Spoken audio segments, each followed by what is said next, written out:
Kalau tidak merantau ke Malaysia, mungkin saat ini saya belum punya rumah. Belasan tahun hidup di Malaysia, seperti apa perbedaan hidup dan tinggal di kampung Indonesia? Aneh tapi nyata, harga gula di Malaysia berbeda jauh dengan di Indonesia. Padahal kalau dipikir-pikir, di Indonesia itu ladang tebunya lebih luas. Tapi kenapa justru harga gula di Indonesia lebih mahal dan lebih murah di negara tetangga Malaysia? Aneh tapi nyata. Ringgitnya juga lebih mahal ringgit Malaysia, tapi pada kenyataannya justru harga gula di Indonesia memang perbedaan sangat amat jauh dengan negara tetangga kita Malaysia. Kalau dipikir-pikir, ladang tebu di Indonesia kan sangat luas ya. Kenapa Malaysia yang ladang tebunya saya pikir mungkin tidak seluas di Indonesia, tapi mereka bisa mampu menjual harga gula yang murah. Assalamualaikum warahmatullahi wabarakatuh. Apa kabarnya sahabatku semua? Baru saja Bang Toha membeli gula, yang dimana harga gula di Indonesia itu lebih murah di Malaysia, sahabatku semua. Untuk harga gula 1 kilonya di sini mencapai sekitar hampir Rp18.000 menjelang Lebaran. Jadi barang-barang di Indonesia kalau menjelang Lebaran seperti ini harganya itu naik. Tidak hanya gula saja, tetapi barang-barang keperluan dapur semuanya naik. Saya pun juga heran ya, kenapa sih negara kita ini kalau menjelang hari-hari besar selalu ada saja barang-barang naik. Berbeda dengan Bang Toha merantau di Malaysia, yang dimana saat menjelang Lebaran, menjelang apapun lah, tidak ada kenaikan barang secara mengejut. Dan biasanya kalau di Malaysia misal kata ingin naikkan harga barang, itu ada seminggu ada beritanya terlebih dahulu. Beda dengan di tempat kita ya, kadang-kadang tanpa ada angin, tanpa ada hujan, tiba-tiba barang langsung naik sebegitu cukup sangat banyak. Waktu kemarin Bang Tua balik kampung beli gula itu sekitar 780, tapi Bang Tua berada di kampung hampir 7 bulan, naiknya menjadi berapa ya, Rp55.000. Jadi dalam waktu tempo 6 bulan saja naiknya sudah semakin tinggi. Apakah ini mungkin karena berdampak lemahnya rupiah, ataukah mungkin ini gulanya gula import? Bang Toha juga belum tahu. Tapi saya rasa kalau import pun masa sih ya sih Indonesia import, padahal ladang tebunya cukup sangat luas. Kalau misal kata import ini sungguh terlalu. Bukan hanya setakat gula saja yang naik, sahabatku semua. Minyak goreng juga naik, telur juga naik, kemudian tadi apa ya, tepung terigu juga naik. Jadi kalau di Indonesia menjelang Lebaran seperti ini, harga barang-barang itu naik semua. Harusnya Indonesia itu mungkin perlulah belajar mencontoh negara tetangga, mungkin bisa studi banding ke Malaysia, yang dimana dalam mengontrol harga-harga pasaran itu mereka begitu sangat luar biasa ya. Jadi istilahnya tidak ada kenaikan barang-barang tiba-tiba secara mengejut. Beda dengan di Indonesia, menjelang lebaran semuanya barang-barang ikut naik, seolah-olah menjadi kesempatan. Kalau saya naikkan, pasti mereka tetap beli. Itu mungkin juga menjadi salah satu faktor, karena kalau menjelang lebaran seperti ini orang pasti perlu gula, perlu minyak goreng untuk menggoreng kuih-muih, perlu telur untuk membuat kue, sehingga seolah-olah kadang-kadang menjadi kesempatan. Jadi buat kawan-kawan yang tinggal di Malaysia, mungkin perkara ini terlihat sepele, mungkin kalau di Malaysia terlihat hal biasa, tapi untuk sahabat-sahabat yang mungkin tinggal di Malaysia bersyukur ya, karena di Malaysia itu apa-apa semuanya terkontrol. Jadi misal kata harga gula pun juga tidak begitu terlalu mahal. Bahkan di Malaysia ada yang namanya gula subsidi, yang dimana 1 kilonya kalau tak silap tidak sampai 10.000 ya, jadi sekitar 2 ringgit lebih lah, karena ringgit sekarang naik mungkin sekitar Rp11.000. Jadi harga gula di Malaysia pun ada yang disubsidi juga. Minyak goreng ada juga yang disubsidi. Tapi kalau di sini untuk harga gula, minyak goreng tidak ada yang disubsidi, sahabat semua, kecuali bensin atau petrol. Tapi di sini RON 90 yang disubsidi, beda dengan di Malaysia RON 95. Yang lebih membuat saya heran lagi, harga minyak. Indonesia penghasil sawit terbesar nomor 1 di dunia, nomor 2 Malaysia. Tapi anehnya harga minyak antara Malaysia dengan Indonesia hampir sama. Jadi untuk harga minyak goreng pun antara Indonesia dan Malaysia hampir sama. Tapi untuk upah kerjanya lebih tinggi di Malaysia. Kalau di Malaysia upah kerjanya rata-rata 1.700 ringgit. Upah minimum ya, itu belum termasuk lembur. Dan biasanya kalau di Malaysia rata-rata dalam satu keluarga itu bekerja semua. Jadi mereka penghasilannya cukup lumayan luar biasa dalam satu rumah, sahabatku semua. Beda dengan di tempat kita ya, apalagi kalau di perkampungan, misal kata punya pekerjaan menetap itu tidak begitu banyak ya. Adalah yang punya pekerjaan menetap, tapi rata-rata kalau hidup di kampung itu pekerjaannya tidak menetap bagi yang laki-laki. Tapi kalau bagi perempuan biasanya punya pekerjaan tetap, entah kerja di kilang ataupun kerja di kedai makan. Kalau kerja di kilang pun untuk upah di sini juga terbilang sangat rendah. Untuk upah di kampungnya Bang Toha rata-rata hanya 2.200.000-an lah, atau sekitar 500 ringgit dalam satu bulan untuk hidup. Ya kalau dibilang cukup ya sulit, sahabatku semua. Cukup tapi terpaksa. Itulah perbedaannya kehidupan di Malaysia dan juga di Indonesia, khususnya kehidupan di kampung ya. Kalau di perkotaan lain cerita. Kalau di perkotaan pun upahnya juga masih tinggi di negara tetangga. Tapi harga barang-barangnya kalau dipikir-pikir itu hampir sama. Harga barang-barang keperluan dapur, gula, minyak, beras. Dan harga beras di sini pun juga kurang lebih sama seperti di Malaysia. Meskipun saat ini di kampung-kampung Indonesia tengah panen raya, tapi kalau untuk harga beras ini saya katakan lebih stabil lah. Di sini bukan tentang membandingkan, sahabatku semua, tetapi Bang Toha sharing ya, istilahnya sharing pengalaman selama Bang Toha merantau di Malaysia, yang dimana cukup lama tinggal di sana, belasan tahun. Tapi untuk barang-barangnya itu kalau soal kenaikan tidak secara mengejut. Jadi mereka ada aturannya tersendiri. Kalau di sini itu barang-barang naik macam tidak terkontrol. Bahkan kalau di Malaysia misal kata di pasar tidak meletakkan atau tidak mencantumkan harga barang-barang tersebut, itu pun bisa kena denda atau kena saman. Memang aturan di Malaysia itu begitu sangat ketat ya, demi untuk bisa menjaga kestabilan barang-barang, demi bisa untuk mengawal harga barang-barang di pasaran. Jadi mereka melakukan aturan yang sangat ketat, beda dengan di sini. Mungkin nanti ada yang berkomentar, Bang, Malaysia kan kecil, Indonesia kan begitu sangat luas, sulit untuk mengontrol. Tapi kan di Indonesia pejabatnya juga banyak, sahabatku semua. Jadi pejabatnya bukan 1, 2, 3 orang, kan ribuan. Nah, itu juga harus dibedakan. Kalau di Malaysia mungkin negaranya kecil, mudah diurus ya kan. Kalau Indonesia besar, susah diurus, tapi kan di Indonesia pejabatnya juga banyak. Jadi hal-hal seperti itu tidak menjadikan sebuah alasan ya. Dulu waktu awal-awal saya berada di Malaysia, ketika menjelang lebaran pergi ke pasar raya, kemudian saya melihat harga barang-barang tidak ada kenaikan. Waktu itu saya cukup terkejut. Oh, ternyata di Malaysia meskipun menjelang lebaran tidak ada barang yang tiba-tiba langsung naik. Beda jauh dengan di Indonesia, yang dimana menjelang lebaran sedikit-sedikit naik, entah itu cabai, entah itu harga barang-barang lainnya. Itulah perbedaannya kehidupan di Indonesia dengan di Malaysia.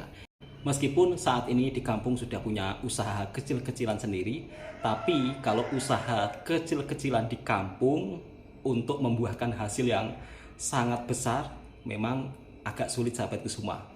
Apalagi dengan naiknya harga gula. Sedangkan kalau jualannya Bang Toha, TOS-nya harganya 80 sen. Kalau uang Indonesia sekitar Rp3.000, kalau ringgit Malaysia 80 sen. Jadi memang tidak sampai 1 ringgit, menyesuaikan keadaan ekonomi di kampung. Jadi inilah realita hidup di kampung. Memang beda dengan saat merantau di Malaysia, sahabatku semua. Kalau Bang Toha merantau di Malaysia, paling tidak setiap bulannya itu pasti akan menabung. Entah itu 3 juta rupiah, entah itu 4 juta rupiah. Tapi kalau sudah berada di kampung halaman seperti ini, misal kata mau menyimpan uang jangankan 3 juta 4 juta, mau menyimpan 1 juta saja dari hasil jualan TOS itu kadang-kadang sulit sahabatku semua. Karena Bang Toha jualannya juga tidak sendirian, dibantu oleh Mbak Niswa, Mbak Dian, Mbak Feni. Tapi tak apa, yang penting setidaknya bisa memberikan peluang pekerjaan bagi para adik-adik di sini yang memerlukan ya. Dan insya Allah mudah-mudahan nanti juga bisa berkembang lagi sahabatku semua. Nanti kalau syukur-syukur ke Malaysia dapat rezeki, dapat modal cukup banyak, bisa membuat usaha di kampung besar, syukur-syukur seperti itu harapan saya. Jadi kalau hidup di kampung dengan hidup merantau memang perbedaannya beda jauh. Bang Toha kalau di Malaysia itu hampir dapat gaji setiap bulannya, kalau sekarang dirupiahkan mungkin bisa dapat gaji 9 juta ya. Jadi 9 juta itu nanti kalau dikirimkan kampung, biasanya kirim kampung 6 juta. 6 juta nanti biasanya keperluan di kampung 3 juta, 3 juta ditabung. Jadi bisa menabung tiap bulan itu 3 juta rupiah. Jadi tiap tahunnya bisa dihitung, oh setahun sudah dapat sekian. Tapi kalau sudah berada di kampung, misal kata kita target 1 tahun dapat uang segini, itu memang agak sulit. Karena untuk mencari uang di Indonesia ini memang dibilang sulit, ya sulit sahabatku semua. Tapi kalau saya ngomong seperti ini, kadang-kadang nanti ada yang marah pula. Dibilang, oh kamu ini suka istilahnya banding-bandingkan. Padahal ini bukan tentang membandingkan, tapi sharing pengalaman. Jadi mungkin teman-teman yang berada di Malaysia juga biar tahu seperti apa kehidupan di desa kalau kita hanya sebagai orang biasa saja, bukan terlahir sebagai pengusaha. Jadi kalau misal kata teringin nak dapat tabungan cukup lumayan banyak, memang harus merantau. Dan di Malaysia kita cari uang itu cukup mudah ya. Jadi kalau misal kata di Malaysia sampai ada yang istilahnya hidupnya nggak punya duit atau gimana, itu berarti orangnya malas. Karena di sana peluang pekerjaan itu sangat banyak. Janji kita rajin ya, kerja di kebun sawit, kerja di ladang, kerja di apa-apa itu banyak peluang pekerjaan. Kalau di sini kan peluang pekerjaan tidak begitu banyak, lebih-lebih hidup di kampung. Dari kehidupan di kampung saja itu sudah berbeda ya. Kalau kehidupan di kampung Malaysia itu kehidupannya semuanya itu hidup ya, jadi berjalan begitu. Semuanya juga istilahnya tidak ada pengangguran yang cukup ramai, itu nggak ada. Rata-rata warganya bekerja. Dan yang sering saya temui ketika makan di kedai-kedai makan di Malaysia, ada saja selalu info lowongan pekerjaan. Nah, lowongan pekerjaan di sana itu juga beda jauh dengan di sini sahabatku semua. Kalau di Malaysia itu lowongan pekerjaan tidak ditulis usia harus berapa, tinggi harus berapa, kemudian kulit harus gini, body harus gini, nggak ada. Jadi nggak ada aturan-aturan seperti itu. Dan gajinya kalau di sana itu juga sudah dicantumkan. Dan biasanya menjelang hari raya seperti ini, kalau Bang Toha bekerja di Malaysia, biasanya selalu mendapat uang raya daripada bos. Dan uang rayanya itu 1 gaji, jadi dapat double. Kalau saat menjelang lebaran seperti ini, gajian 1 bulan dapat 2 kali karena dapat uang raya. Alhamdulillah, selama Bang Toha merantau di Malaysia punya bos yang begitu amat sangat baik. Karena bosnya Bang Toha ini orang Melayu ya, jadi dikasih bonus tiap lebaran. Dan itu bukan hanya saya saja yang mengalami hal seperti itu sahabatku semua. Biasanya kalau di Malaysia ya, kalau mungkin ikut bos Cina, nanti kalau raya Cina biasanya juga akan dapat bonus uang raya. Tapi kalau kita ikut orang Melayu biasanya lebaran akan mendapat bonus uang raya. Alhamdulillah.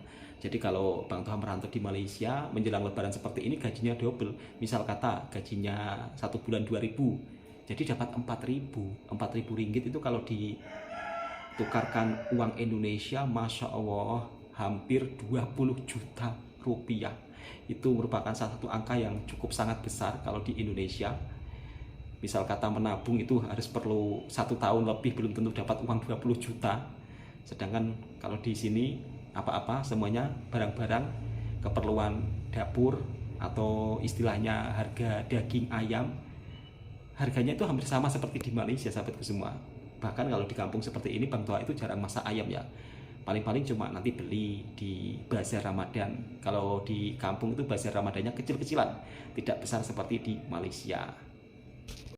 Kalaupun saya tidak merantau di Malaysia, mungkin saat ini saya belum punya rumah. Sebab saya punya kawan-kawan.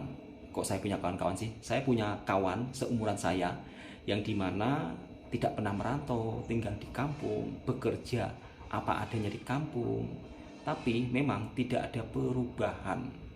Jadi saran saya buat teman-teman yang saat ini tinggal di kampung, khususnya di pedalaman, perumpama kalian ingin punya cita-cita sedangkan kalian pendidikannya mohon maaf mungkin hanya sampai SMA atau mungkin hanya sampai SMP saja, coba keluar, merantau keluar negara, tapi dengan catatan resmi, jangan sampai ilegal, resmi, entah itu ke Jepang atau ke Korea, entah itu ke negara tetangga Malaysia, jika ingin merubah kehidupan ekonomi menjadi lebih baik. Bukan di Indonesia tidak ada pekerjaan, ada. Cuma pekerjaan di Indonesia ini cukup-cukup untuk makan, tidak punya hutang, itu saja sudah alhamdulillah. Kok menabung? Kalau menabung itu memang agak sulit lah. Apalagi dengan satu hari gaji cuma 100.000 rupiah, dengan harga barang-barang yang cukup mahal, tentunya menabung tidak akan bisa. Oke sahabat semua, mungkin videonya hari ini hanya sharing-sharing saja tentang perbedaan harga barang-barang di Malaysia menjelang lebaran itu tidak pernah naik, sedangkan di Indonesia akan naik dengan secara tiba-tiba. Itulah perbedaannya. Belasan tahun merantau di negara tetangga, inilah yang saya dapatkan, sebuah rumah impian. Alhamdulillah bisa tercapai. Belasan tahun mencari nafkah di negara tetangga, di Malaysia. Perubahan apa yang bisa saya dapatkan ketika pulang kampung? Dari awal gaji 1.200 ringgit, tapi mampu bisa membeli tanah di kampung, mampu bisa membina rumah atau membangun sebuah rumah impian. Jadi awal-awal saya merantau di Malaysia, gajinya itu tidak besar sahabatku semua, tapi alhamdulillah berkah. Jadi kadang-kadang ada yang gaji besar tapi tidak berkah. Pertama merantau di Malaysia gaji 1.200, tiap bulan hanya mampu kirim 800, 700 ringgit. Tapi alhamdulillah lama-kelamaan ada kenaikan gaji, kemudian uang saya tabung sedikit demi sedikit, akhirnya tercapai sebuah rumah impian. Ini bukan saya pamer atau bukan saya tunjuk-tunjuk, tapi ini hasil kerja keras saya belasan tahun. Jadi saya membangun rumah itu bukan langsung saya bangun sekali jadi, bahkan beli tanah sempat saya biarkan hampir 6 tahun. 6 tahun punya tabungan, akhirnya bisa bangun rumah. Dan di sini Bang Toha juga punya usaha kecil-kecilan, jualan TOS. Alhamdulillah kemarin punya tabungan, pulang merantau beli freezer untuk simpan es batu. Sebab untuk beli es batu di sini tempatnya itu agak jauh. Jadi mau tidak mau Bang Toha beli freezer untuk tempat penyimpanan es batu. Alhamdulillah selama merantau di Malaysia belasan tahun, kehidupan Bang Toha, kehidupan keluarga, alhamdulillah berubah. Itu yang membuat saya sangat bersyukur. Adik-adik saya pun juga kehidupannya juga lebih baik, berubah. Meskipun saya punya rumah belum jadi 100% ya, jadi masih belum ada plafonnya, setidaknya bisa saya tempati untuk anak dan istri. Alhamdulillah bersyukur sangat saya selama merantau di Malaysia belasan tahun, pulang-pulang bisa tercapai sebuah impian. Dan kali ini Bang Toha sambil rebus teh ya ceritanya. Kalau untuk dapur, Bang Toha belum punya dapur, sebab tabungan belum ada. Mungkin harus balik merantau lagi ke Malaysia supaya bisa bangun dapur impian. Dan kalau di Indonesia tongkesnya kecil macam ini. Oke sahabatku semua, episode ceritanya cukup sampai di sini. Next disambung nanti petang.